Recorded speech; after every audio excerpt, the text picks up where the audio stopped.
Hi friends, water ஸ்பீடாக ஓடுமா honey ஸ்லோவாக வருமா? அதுக்கான காரணம் விஸ்காசிட்டி. ஃப்ரெண்ட்ஸ், விஸ்காசிட்டினா ஒரு லிக்விட் எவ்வளோ ஸ்லோவாக ஃப்ளோ ஆகுதோ அதுதான் விஸ்காசிட்டி.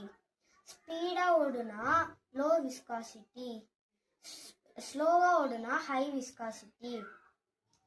அப்புறம் இதான் விஸ்காசிட்டிக்கு best example honey, oil, water.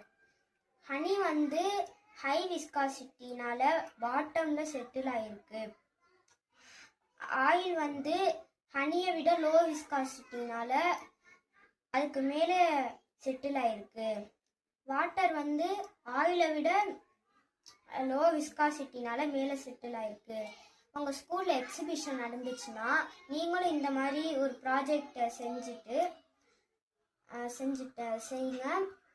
இந்த வீடியோ பிடிச்சிருந்துச்சுன்னா லைக், ஷேர், சப்ஸ்கிரைப் பண்ணுங்கள். சயின்ஸ் ஈஸியாக கற்றுக்கலாம்.